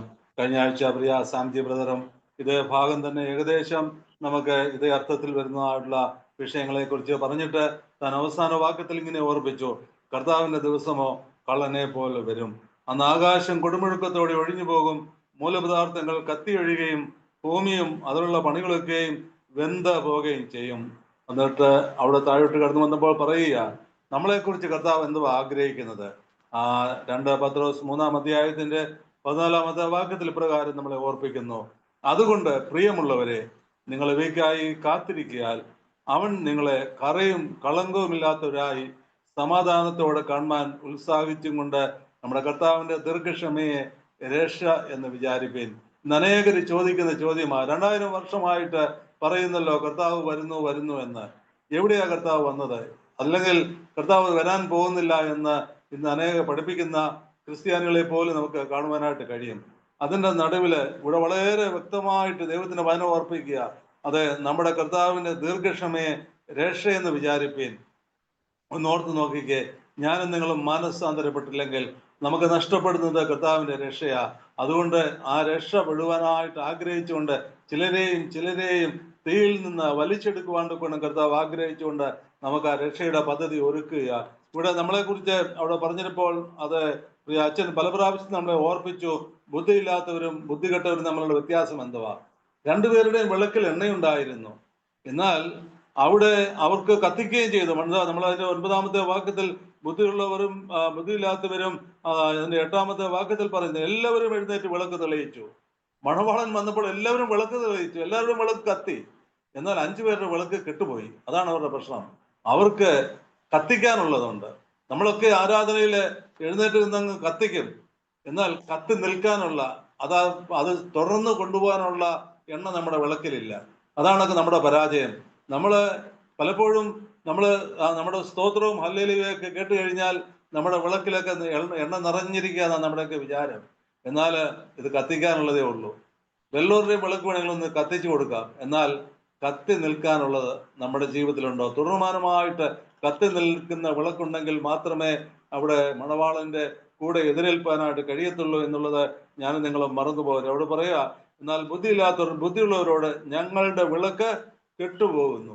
ഇന്ന് രാത്രി ഇത്ര നാളും ഓടിയിട്ടും, ഇത്ര കൂട്ടായ്മകൾ കൂടിയിട്ടും നമ്മുടെ വിളക്ക് കെട്ടുപോകുന്ന അവസ്ഥയിലാണ് ഇന്നും നമ്മുടെ ജീവിതം മുമ്പിൽ. അമ്പേ പരാജയം. ആ ദൈവസന്നിധിയിൽ കടന്നു വന്ന് ഇടിച്ചെടുത്ത തെളിവുള്ള ഒലിവെണ്ണ അവിടെ ആ സമാപന കൂടാരത്തില് അവിടെ കൊണ്ടുവന്ന് അവിടെ ആ ഓരോ ഇസ്രായേലിനും ആ ആ തെളിവുള്ള ഒലിവെണ്ണ വേണം കൊണ്ടുവരുവാൻ വേണം. ഈ ഒലിവെണ്ണ എങ്ങനെയാ കിട്ടുന്നത്? അത് ഒലിവുക ഇടിച്ചെടുക്കുന്ന തെളിവുള്ളതായിട്ടുള്ള ഒലിവെണ്ണ ലഭിക്കുവാൻ വേണം. ഞാനും നിങ്ങളും കടന്നു പോകുന്ന കഷ്ടതയുടെ ശോധന ഇന്ന് രാത്രി നമ്മളെ അതിനായിട്ട് നയിക്കുന്നില്ല എങ്കിൽ നമ്മുടെ ജീവിതം ദൈവം ഇന്ന് രാത്രി സൂക്ഷിച്ചു നോക്കുമ്പോൾ എത്ര വലിയ സങ്കടകരമായ അവസ്ഥയാ. വെളിപ്പാട് പുസ്തകം അതിന്റെ 4-ാം അധ്യായത്തിൽ പറയാം, അനന്തരം സ്വർഗത്തിൽ ഒരു വാതിൽ തുറന്നിരിക്കുന്നത് ഞാൻ കണ്ടു. കാഹളം പോലെ എന്നോട് സംസാരിച്ചു കേട്ട ആദ്യത്തെ ശബ്ദം എന്നോട്, ഇവിടെ കയറി വരിക, മേലാൽ സംഭവിക്കാനുള്ളത് ഞാൻ നിനക്ക് കാണിച്ചു തരാം. അപ്പോൾ ഇനിയും സംഭവിക്കാനുള്ളത് കർത്താവിന്റെ വരവോടുകൂടി നമ്മുടെ ലോകത്തിലെ പ്രവർത്തനമൊക്കെ അങ്ങ് അവസാനിക്കും. അത് നമ്മൾ മനസ്സിലാക്കിയാലും ഇല്ലെങ്കിലും രണ്ടുപേരെ ശേഷിക്കുന്നുള്ളൂ. അത് അവിടെ തിരഞ്ഞെടുക്കപ്പെട്ടവര് അല്ലെങ്കിൽ കർത്താവിന്റെ സന്നിധിയില് അത് ഒരുങ്ങിയിട്ടുണ്ടോ, രണ്ട് കൂട്ടർ, രക്ഷിക്കപ്പെട്ടവരും അല്ലാത്തവരും. വേർതിരിവൊന്നുമില്ല. അതുകൊണ്ട് ഇന്ന് വളരെ നഗ്നമായിട്ടൊരു സത്യം ഞാനിന്ന് വിളിച്ചു പറയുവാനായിട്ട് ആഗ്രഹിക്കുക. അവിടെ മേലാൽ സംഭവിക്കാനുള്ള എവിടെയാണ് സംഭവിക്കുന്നത്? വെളിപ്പാട് പുസ്തകം 4-ാം അധ്യായത്തിൽ അനന്തരം സ്വർഗത്തിൽ ഒരു വാതിൽ തുറന്നിരിക്കുന്നത് ഞാൻ കണ്ടു. കാഹളനാദം പോലെ എന്നോട് സംസാരിച്ച് കേട്ട ആദ്യത്തെ ശബ്ദം എന്നോട്, ഇവിടെ കയറി വരിക. പ്രിയ ദൈവത്തിലെ ഞാൻ നിങ്ങളും കയറി വരുമോ? അവിടെ കയറി വരുവാനായിട്ട് കഴിഞ്ഞില്ല എങ്കിൽ വളരെ സങ്കടകരമായുള്ള ഒരു അനുഭവമാണ്. നമ്മൾ എത്ര ഓടി, എത്ര കൂട്ടായ്മ കൂടി, എത്ര പള്ളിയാരാധനകൾ സംബന്ധിച്ചു, എന്നിട്ടും നമ്മുടെ വിളക്ക് കത്തിക്കൊണ്ട് നിൽക്കുവാൻ എണ്ണയില്ലെങ്കിൽ അത് നമ്മുടെ ജീവിതത്തിന്റെ പരാജയമാണെന്ന് നമുക്ക് മനസ്സിലാക്കിയേ മതിയാകത്തുള്ളൂ. അത് ഇന്ന് രാത്രി നമ്മുടെ ദൈവനാ സൂക്ഷിച്ച ശേഷം അത് ഒരു പ്രാർത്ഥിപ്പാനായിട്ട് പ്രിയ സണ്ണി സഹോദരനായിരുന്നു. എന്തുകൊണ്ടോ അദ്ദേഹത്തിന് ജോയിൻ ചെയ്യാനായിട്ട് കഴിഞ്ഞില്ല. അതുകൊണ്ട് ഞങ്ങൾ ഇവിടെ നിന്ന് ഒരു പാട്ടിന്റെ ഈരടികൾ ചേർന്ന് പാടും. വളരെ പ്രസക്തമായുള്ള ഒരു പാട്ടിന്റെ അതിന്റെ ചരണങ്ങൾ പാടുമ്പോൾ കർത്താവേ ഇന്ന് രാത്രി ആ പാട്ടിൽ കൂടെ ഞങ്ങളോട് സംസാരിക്കണമേ എന്ന് എല്ലാവരും അത് ദൈവസ്ഥാനത്തില് ഓർത്തു നിൽക്കുന്ന ആളുള്ള അനുഭവമായി തീരുമാനിക്കണം. ദൈവത്തിന്റെ പരിശുദ്ധാത്മാവ് നമ്മളെ സഹായിക്കട്ടെ എന്ന് പ്രത്യേകമായിട്ട് നമ്മൾ പ്രാർത്ഥിക്കുക. കർത്താവെ അവിടുത്തെ സാന്നിധ്യത്തിന്റെ സന്തോഷം അനുഭവിച്ചുകൊണ്ട് ഇന്ന് രാത്രി ഞങ്ങളായിരിക്കുമ്പോൾ അവിടുത്തെ സമാധാനം കൊണ്ട് ഞങ്ങളെ നിറയ്ക്കണേ. ഞങ്ങൾ ഇത്ര നാൾ ഓടിയതാപ്പിച്ച ഞങ്ങളുടെ ജീവിതത്തിലെ ഒത്തിരി വചനം കേട്ടവരാ. എന്നാൽ ഇന്ന് രാത്രി ഞങ്ങളുടെ ജീവിതത്തെ അവിടുന്ന് നിലനിർത്തുവാണ്ട് കൊണ്ട് ഞങ്ങൾക്ക് വേണ്ടത് ഇന്ന് രാത്രി തരണമേ എന്ന് അവിടെ പാട്ടുകാരൻ ഇപ്രകാരം നമ്മളെ ഓർപ്പിക്കുക. ലോകം നിന്നിലുള്ള വെള്ളി പൊന്നിവ എടുത്തിടും, അത് ലോഭമായി ജീവിക്കണം നീയെങ്കിലും, പോഷിപ്പിക്കയില്ലയോ പറവജാതി അവൻ, വയ്ക്കുക നിൻ ഭാരം അവന്മേൽ.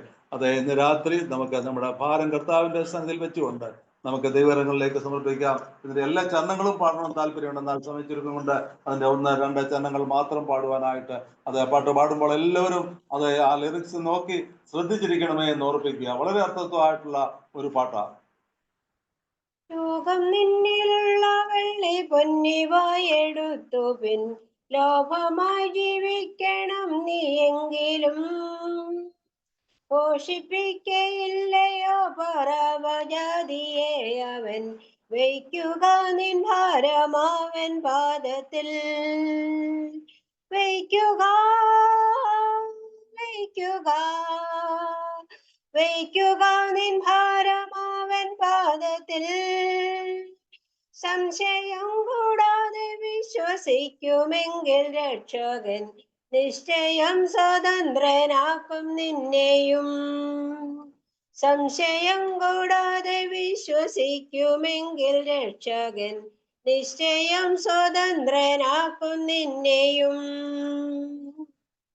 വേദന സഹിച്ചു നിൻ ശരീരശക്തി പോയത്, നിരാശയിൽ മുഴുകി നീ കിടക്കുമ്പോൾ, യേശു ശക്തൻ മാറ്റുവാൻ അറിയുന്നവനായതും, വയ്ക്കുക നിൻ ഭാരമാവൻ പാദത്തിൽ, വയ്ക്കുക വയ്ക്കുക വയ്ക്കുക നിൻ ഭാരമാവൻ പാദത്തിൽ. സംശയം കൂടാതെ വിശ്വസിക്കുമെങ്കിൽ രക്ഷകൻ നിശ്ചയം സ്വതന്ത്രനാക്കും നിന്നെയും. യൗവനാദിശ കഴിഞ്ഞു വാർദ്ധക്യം വന്നിടുമ്പോൾ, കുനിഞ്ഞിടും ശരീരം ജീവഭാരത്താൽ, അപ്പോഴും വിടില്ലവൻ നടത്തും അന്ത്യത്തോളവും. വയ്ക്കുക നിൻ ഭാരമാവൻ പാദത്തിൽ. വയ്ക്കുക വയ്ക്കുക വയ്ക്കുക നിൻ ഭാരമാവൻ പാദത്തിൽ. സംശയം കൂടാതെ വിശ്വസിക്കുമെങ്കിൽ രക്ഷകൻ നിശ്ചയം സ്വതന്ത്രനാക്കും നിന്നെയും. ദൈവവേദലെ നമ്മുടെ യൗവനവും വാർദ്ധക്യവും ഒക്കെ കഴിഞ്ഞ് നമുക്ക് നിശ്ചയമായിട്ട് ഒരു സ്വർഗീയ നാടിനെ ലക്ഷ്യമാക്കി നമ്മൾ യാത്ര ചെയ്യുകയാണ്. ഈ യാത്രയിൽ നമ്മുടെ അരുമനാഥനെ നമ്മുടെ ജീവിതത്തിൽ ഏറ്റെടുക്കുവാനായിട്ട് കഴിയുന്നില്ല എങ്കിൽ എത്രയേറെ സങ്കടകരമായുള്ള അനുഭവമാണെന്നുള്ളത് ഞങ്ങൾ മറന്നു പോകരുത്. ഇപ്പോൾ പ്രിയ മിനി സഹോദരി ഒരു പാട്ടിൻ്റെ ഏതാനും ജനങ്ങൾ പാടിയതിനു ശേഷം പ്രിയ രേഖ സിസ്റ്റർ മധ്യസ്ഥ പ്രാർത്ഥനയ്ക്കായിട്ട് ഒരുങ്ങണമേ എന്ന് ഓർപ്പിക്കുന്നു.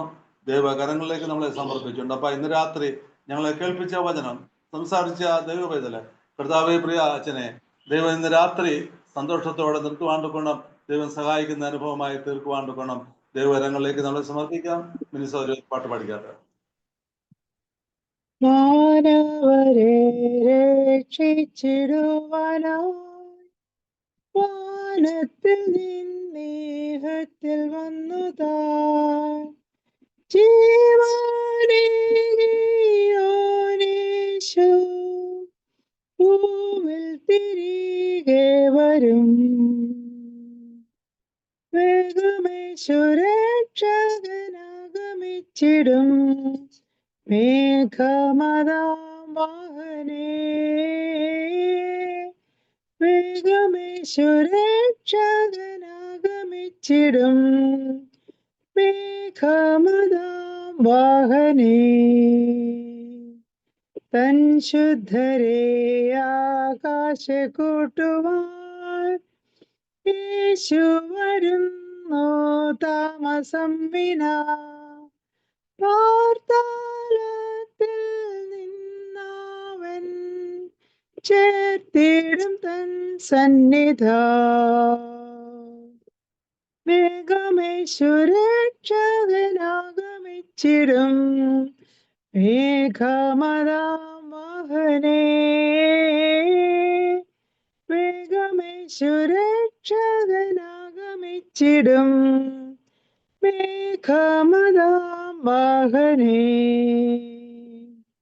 കുഞ്ഞാടിന്റെ കല്യാണം വന്നിതാ, കാന്ത അലങ്കൃത മനോഹരി.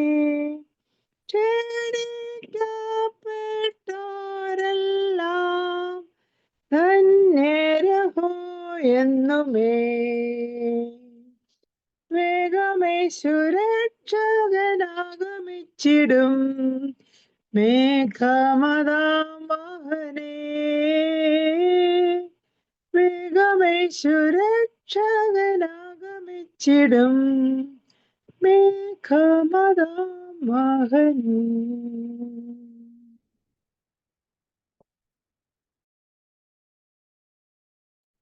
തുടർന്ന് രേഖ സിസ്റ്റർ പ്രാർത്ഥിക്കുമ്പോൾ ഇന്ന് കടന്നു വന്ന ഈ ആരാധനയിൽ പങ്കെടുത്ത എല്ലാവരെയും കർത്താവെ അവിടുത്തെ കരങ്ങളിലേക്ക് ഏൽപ്പിക്കുന്നു. ദൈവജനം കേട്ടവരാരും ഒരു നാളും കർത്താവെ അവിടുത്തെ സന്നിധി വിട്ട് മാറിപ്പോകുവാനോ ദൈവകോപത്തിന് ഇടയായി തീരുവാനായിട്ടോ അത് സ്വർഗത്തിലെ ദൈവത്തിന്റെ ആ സ്നേഹത്തെ തിരിച്ചറിയാതെ കടന്നു പോകുന്നതിനിടയാക്കാതെ അതെല്ലാവരും തീരുമാനത്തോടെ, പശ്ചാത്താപത്തോടെ, അനുതാപത്തോടെ കടന്നു വന്ന് ദൈവത്തിന്റെ സന്നിധിയിലായിരിപ്പാണ്ട് കൊണ്ടും സഹായിക്കണമേ എന്ന് പ്രാർത്ഥിക്കാം. കർത്താവെ ബർത്ത്ഡേ ആഘോഷിച്ചവര്, വെഡിങ് ആനിവേഴ്സറി ആഘോഷിച്ചവര്, ജീവിതത്തിലെ വിധങ്ങളായുള്ള അനുഗ്രഹങ്ങളെ പ്രാപിച്ചവര് നന്ദി നിറഞ്ഞ ഹൃദയമായിട്ട് ദൈവസ്ഥനിലേക്ക് കടന്നു വരുവാണ്ടുക്കണം. ദൈവം സഹായിക്കുന്ന അനുഭവമായി തീരുവാണ്ടുക്കണം. ദൈവങ്ങളിലേക്ക് ഏൽപ്പിക്കാം. അങ്ങനെ എല്ലാ കാര്യങ്ങളെയും വഹിച്ചുകൊണ്ട് പ്രിയ രേഖ സിസ്റ്റർ ഇപ്പോൾ പ്രാർത്ഥിച്ചാട്ടെ. മധ്യസ്ഥ പ്രാർത്ഥനയ്ക്കായി നമ്മെ തന്നെ ദൈവസന്നിധിയിലേക്ക് നമുക്ക് സമർപ്പിക്കാം. ദൈവം നമ്മെ നടത്തിയ വിധങ്ങളെല്ലാം ഓർക്കുമ്പോൾ ദൈവത്തിന് നന്ദിയോടെ സ്തോത്രം ചെയ്യാൻ നമ്മൾ ഒരുമിച്ച് ദൈവസന്നിധിയിലായിരിക്കാൻ കഴിഞ്ഞ ഒരാഴ്ച കാലം ദൈവം നമ്മെ നടത്തിയല്ലോ. കർത്താവെ, ഞങ്ങളെ ഒരു അല്പസമയം കർത്താവെ മധ്യസ്ഥയാണിപ്പാൻ ഞങ്ങളെ കർത്താവെ വിവിധ ദേശങ്ങളിലായിരുന്നുകൊണ്ട് ഒരുമിച്ച് കർത്താവെ ഒരു മനമോടെ കർത്താവെ നിന്റെ സന്നിധിയിലായിരിക്കാൻ തന്ന അവസരത്തിനായി ഞങ്ങൾ അങ്ങേ സ്തുതിക്കുന്നു. കർത്താവെ ഞങ്ങളെ എല്ലാവരും നിന്റെ കരങ്ങളിലേക്ക് ഏൽപ്പിക്കുകയാണ്. പല ഭവനങ്ങളിൽ നമ്മളായിരിക്കുന്നുവല്ലോ, നമ്മളെ തന്നെ പൂർണ്ണമായ ദൈവസന്നിധിയിലേക്ക് നമുക്ക് സമർപ്പിക്കാം. അനേക വിഷയങ്ങൾ നമ്മുടെ സന്നിധിയിലുണ്ടല്ലോ. എല്ലാം കർത്താവെ ഞാൻ പ്രാർത്ഥിക്കുമ്പോൾ നമുക്ക് ഒരുമിച്ചിരുന്ന് പ്രാർത്ഥിക്കാം. ഞങ്ങളെ അതിവാത്സല്യമായി സ്നേഹിക്കുന്ന ഞങ്ങളുടെ വാഴ്ത്തപ്പെട്ട ദൈവമേ, സ്വർഗീയ നല്ല പിതാവേ, കർത്താവെ ഈ നല്ല സമയത്തിനായി ഞങ്ങൾ അങ്ങേ സ്തുതിക്കുന്നു, വാഴ്ത്തുന്നു. കർത്താവെ ദൈവമേ, വിവിധ സ്ഥലങ്ങളിൽ വിവിധ ദേശങ്ങളിലായിരുന്നുകൊണ്ട് ഞങ്ങൾ ഒരുമിച്ച് ഒരു പ്ലാറ്റ്ഫോമിൽ കർത്താവെ നിന്നെ ആരാധിപ്പാൻ സ്വർഗം തന്ന അവസരത്തിനായി ഞങ്ങൾ അങ്ങേ സ്തുതിക്കുന്നു, വാഴ്ത്തുന്നു. കർത്താവെ ഞങ്ങളുടെ ഈ കൂട്ടായ്മ കർത്താവെ തുടക്കം മുതൽ അവസാനം വരെയും സ്വർഗത്തിന്റെ സാന്നിധ്യം ഞങ്ങളോട് കൂടെ ഇരുന്ന് അങ്ങ് നയിച്ചതിനായി നന്ദിയോടെ സ്തോത്രം ചെയ്യുന്നു. കർത്താവെ ഇതിന് ലീഡ് ചെയ്ത പ്രിയ കർത്താവെ ഞങ്ങളുടെ രാഴ്ചാനെയും കർത്താവെ പ്രിയ മോളിമാമയും ഞങ്ങൾ കരങ്ങളിലേക്ക് സമർപ്പിക്കുന്നു.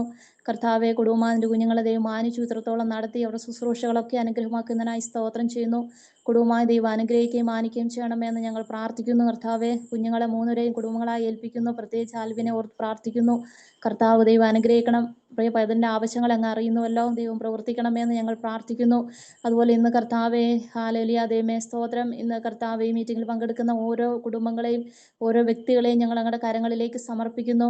കർത്താവെ അവർ ആയിരിക്കുന്ന ഇടങ്ങളിൽ സ്വർഗത്തിൻ്റെ സാന്നിധ്യം കൂടിയിരിക്കണം. അവരുടെ ജോലി കാര്യങ്ങൾ കർത്താവെ വിവിധ രോഗത്തിലോ പ്രയാസത്തിലോ ഭാരത്തിലോ ആയിരിക്കുന്നവരുണ്ടെങ്കിൽ അവരൊക്കെ നിയമം നിൻ്റെ കരുണയും നിൻ്റെ കരുതലാൽ കർത്താവെ അങ്ങ് തലോടണമെന്ന് ഞങ്ങൾ പ്രാർത്ഥിക്കുന്നു. കർത്താവെ ഇന്ന് ഞങ്ങളോട് വചനം സംസാരിച്ച കർത്താവെ ഞങ്ങളുടെ കർത്താവെ ദാസന് കർത്താവെ പ്രിയ സൈമൺ അച്ഛനായി ഞങ്ങൾ പ്രാർത്ഥിക്കുന്നു. കർത്താവെ ദൈവമേ വാർത്തൻ്റെ ക്ഷീണങ്ങളും പ്രയാസങ്ങളൊക്കെ ഉണ്ടല്ലോ, ഞങ്ങളുടെ അഭിഷേകൻ കർത്താവെ രാത്രികാലം ഞങ്ങളോട് സംസാരിച്ചതിനായി സ്തോത്രം ചെയ്യുന്നു. കർത്താവെ കർത്താവിൻ്റെ മഹത്വ പ്രത്യക്ഷതയെക്കുറിച്ച് ഞങ്ങളോട് സംസാരിച്ചതിനായി സ്തോത്രം ചെയ്യുന്നു. കർത്താവെ ഞങ്ങൾ ഈ നാളുകളിൽ കർത്താവെ ഹാലല ഒരുങ്ങിയിരിക്കുന്ന 5 കന്യകമാരെ പോലെ കർത്താവെ ദൈവമേ ഹാലല ഞങ്ങളുടെ വരവിനായി ഞങ്ങൾ ഒരുക്കമുള്ളവരായിരിക്കാൻ ഞങ്ങളെ തന്നെ സമർപ്പിക്കുന്നു. ഹാലലുയ ദൈവമേ സ്തോത്രം. കർത്താവെ നീതിമാന്മാർക്ക് പ്രതിഫലം നൽകുവാനാണ് കർത്താവ് വരുന്നതെന്ന് ഞങ്ങൾ കേട്ടുവല്ലോ. കർത്താവെ ഞങ്ങളുടെ ജീവിതത്തിൽ ഞങ്ങൾ നീതിയുള്ളവരായി കർത്താവെ ഹല്ലേലൂയ നിന്നെ പ്രസാദിപ്പിച്ചുകൊണ്ട് നിനക്ക് വേണ്ടി ജീവിപ്പാൻ ദൈവമേ നിനക്ക് വേണ്ടി ഒരുക്കമുള്ളവരായിരിക്കാൻ ഞങ്ങളെ തന്നെ സമർപ്പിക്കുന്നു. കർത്താവെ ഹല്ലേലൂയ ദൈവമേ സ്തോത്രം ചെയ്യുന്നു. ഞങ്ങൾ വചനത്തിൽ കേട്ടതുപോലെ പരീക്ഷ സഹിക്കുന്ന മനുഷ്യൻ ഭാഗ്യവാൻ. കർത്താവെ ആ പരീക്ഷ സഹിപ്പാനുള്ള കൃപ ദൈവം ഞങ്ങൾക്ക് തരണമേ എന്ന് പ്രാർത്ഥിക്കുന്നു. നിന്റെ വചനം ഞങ്ങളെ പഠിപ്പിക്കുന്ന പോലെ കർത്താവെ കൊള്ളാവുന്നതിനെ തെളിഞ്ഞ ശേഷം കർത്താവ് തന്നെ സ്നേഹിക്കുന്നവർക്ക് വാഗ്ദത്തം ചെയ്ത ജീവകിരീടം പ്രാപിക്കുമെന്ന് ഞങ്ങൾ കേട്ടുവല്ലോ. കർത്താവെ ഹാലേലുയ ദൈവമേ വചനപ്രകാരം ഞങ്ങളെ തന്നെ സമർപ്പിക്കുന്നു. കർത്താവെ ഹാലേലുയ ദൈവമേ ഞങ്ങൾക്ക് ഉണ്ടാകുന്ന പരീക്ഷകളും കർത്താവെ എല്ലാം നേരിടുവാൻ ദൈവം ഞങ്ങളെ സഹായിക്കണം, ശക്തീകരിക്കണം. ഞങ്ങളുടെ വരവ് ഏറ്റവും അടുത്തു എന്ന് ഞങ്ങൾ അറിയുന്നു. കർത്താവെ ഹാലുല ഞങ്ങളുടെ ദാസനോട് ഞങ്ങളോട് സംസാരിച്ചതിനായി സ്തോത്രം ചെയ്യുന്നു. കർത്താവെ ഞങ്ങൾ ഭവനങ്ങളിലായിരുന്നു കൊണ്ട് കർത്താവിനെ സ്തുതിപ്പാൻ തന്ന അവസരത്തിനായി സ്തോത്രം. കർത്താവെ ആഴമേറിയ വചനങ്ങളെ ഞങ്ങളുടെ ദാസനോട് വിളമ്പുവാൻ ദൈവം സഹായിച്ചുവല്ലോ. നിന്റെ മകനെ ദൈവം എടുത്തുപയോഗിച്ചതിനായി സ്തോത്രം. കുടുംബ ദൈവം അനുഗ്രഹിക്കണം, ബലപ്പെടുത്തണമേ എന്ന് പ്രാർത്ഥിക്കുന്നു. കർത്താവെ തുടർന്നും കർത്താവെ ഞങ്ങളുടെ ഈ മീറ്റിംഗ് ഏറ്റവും അനുഗ്രഹമാക്കണമേ എന്ന് ഞങ്ങൾ പ്രാർത്ഥിക്കുന്നു. കർത്താവെ ഈ ദിവസങ്ങളിൽ ഹല്ലേലൂയ സ്തോത്രം ബർത്ത്ഡേ ആഘോഷിച്ചവർ, വെഡിങ് ആനിവേഴ്സറി ആയിരിക്കുന്നവർ കർത്താവെ എല്ലാവരും നിന്റെ കരങ്ങളിലേക്ക് ഏൽപ്പിക്കുന്നു. ദൈവം ചെയ്ത നന്മകളെ ഘോഷിപ്പാൻ ദൈവം തന്ന അവസരത്തിനായി സ്തുതിക്കുന്നതിൻ്റെ മക്കളെ ഒക്കെ ഈ നാളെ ദൈവം ബലപ്പെടുത്തണം. പുതിയ അനുഗ്രഹങ്ങളാ ദൈവം നിറയ്ക്കണമെന്ന് ഞങ്ങൾ പ്രാർത്ഥിക്കുന്നു. കർത്താവെ എമ്മയെ തുടർന്നും കർത്താവെ ഹാലേലൂയ സ്തോത്രം. കർത്താവെ രോഗത്തിൻ്റെ പ്രയാസത്തിലൊക്കെ ആയിരിക്കുന്നവരുണ്ട്. കർത്താവെ ഈ മഴയുടെ പ്രയാസത്തിൽ കർത്താവെ അനേകർ ഹാലേലൂയ എല്ലാം കർത്താവെ നഷ്ടപ്പെട്ട അവസ്ഥയിൽ പലവിധമായ വേദനയിലും ഭാരത്തിലും ഒക്കെ ആയിരിക്കുന്നവരുണ്ടല്ലോ. കർത്താവെ ദൈവമേ അവരെയൊക്കെ ഞങ്ങൾ ഓർത്തുകൊണ്ട് പ്രാർത്ഥിക്കുന്നു. ദൈവമേ സ്തോത്രം. ദൈവത്തിൻ്റെ കൃപ ഈ നാളിൽ കർത്താവെ മേഘത്തോട് കൽപ്പിക്കണമെന്ന് പ്രാർത്ഥിക്കുന്നു. ഞങ്ങൾക്ക് മഴ ആവശ്യമായെന്നാൽ കർത്താവെ അത് അനുകൂലമാക്കി ഞങ്ങൾക്ക് മാറ്റണമെന്ന് പ്രാർത്ഥിക്കുന്നു. കർത്താവെ ഹാലേലൂയ ദൈവം എല്ലാ മക്കളും നിന്റെ കരങ്ങളിലേക്ക് ഏൽപ്പിക്കുന്നു. വിധമായ രോഗത്താൽ ഭാരപ്പെടുന്ന അനേകരുണ്ടല്ലോ. കർത്താവെ ക്യാൻസറിൻ്റെ രോഗത്താൽ ഭാരപ്പെടുന്നവരുണ്ട്, മറ്റു ചികിത്സയിൽ ഭാരപ്പെടുന്നവർ കർത്താവെ രോഗികളായി കർത്താവെ ചികിത്സയിൽ ഹോസ്പിറ്റലിലും വീടുകളിലും ഒക്കെ വിശ്രമിക്കുന്നവരുണ്ട്. ഞങ്ങൾ അവരൊക്കെ ഓർക്കുന്നു. കർത്താവെ ദൈവമേ നിന്റെ കരുണയുടെ കരം നീട്ടണം, അങ്ങ് വിടിവിക്കണമെന്ന് പ്രാർത്ഥിക്കുന്നു. വാർദ്ധക്യത്തിൻ്റെ ക്ഷീണത്തിലും പ്രയാസത്തിലായിരിക്കും ഞങ്ങളുടെ മാതാപിതാക്കന്മാർ ഭവനങ്ങളിൽ വിശ്രമിക്കുന്നവരുണ്ട്. കർത്താവ് അവരെ ശുശ്രൂഷിക്കുന്നവരെ കരങ്ങളെ അനുഗ്രഹിക്കണം. അവരെ ദൈവം ആയുസ്സും ആരോഗ്യം കൊടുത്ത് കൃപയെ സൂക്ഷിക്കണമെന്ന് പ്രാർത്ഥിക്കുന്നു. കർത്താവെ നന്ദിയോടെ സ്തോത്രം. കർത്താവെ ഇന്ന് കൂടി വരുവാൻ നിന്റെ കുഞ്ഞുങ്ങളെല്ലാവരും ദൈവം ബലപ്പെടുത്തിയതിനായി സ്തോത്രം ചെയ്യുന്നു. എല്ലാവരും ഒരുപോലെ അനുഗ്രഹിക്കണമെന്ന് പ്രാർത്ഥിക്കുന്നു. കർത്താവെ സ്തോത്രം.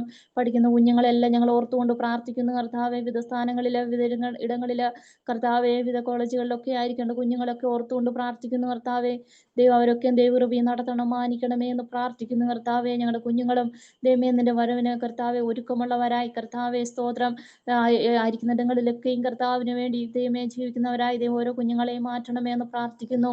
കർത്താവെ നന്ദിയോടെ സ്തോത്രം ചെയ്യുന്നു. കർത്താവെ എല്ലാ വിഷയങ്ങളെയും ഞങ്ങളുടെ സന്നിധിയിലേക്ക് സമർപ്പിക്കുന്നു. കർത്താവെ ഇത്രത്തോളം ഞങ്ങളുടെ സാന്നിധ്യത്തിന് മറിവ് ഞങ്ങളെ ആയിരിക്കാൻ സഹായിച്ചതിനായി സ്തോത്രം. നല്ല സ്തുതികൾ നന്ദനായി സ്തോത്രം. വചനം കർത്താവെ ഹാലയിൽ വായിക്കുവാനും ധ്യാനിപ്പാനും നിന്റെ കുഞ്ഞുങ്ങളെ ബലപ്പെടുന്നതിനായി ഞങ്ങൾ അങ്ങ് സ്തുതിക്കുന്നു.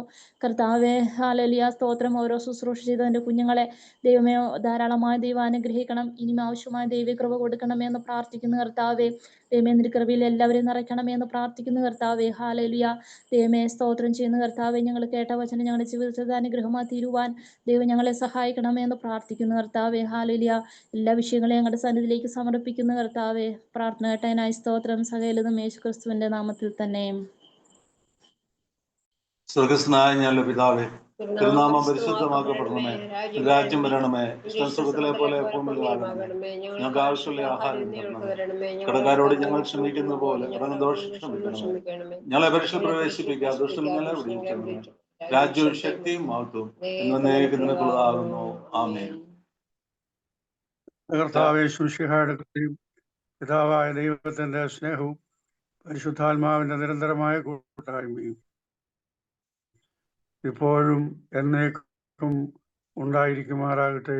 ആമീൻ. ആമേൻ. നമ്മുടെ കർത്താവായ യേശു ക്രിസ്തുവിനാൽ ഇന്ന് നമുക്ക് ജയം തന്ന ദൈവത്തിന്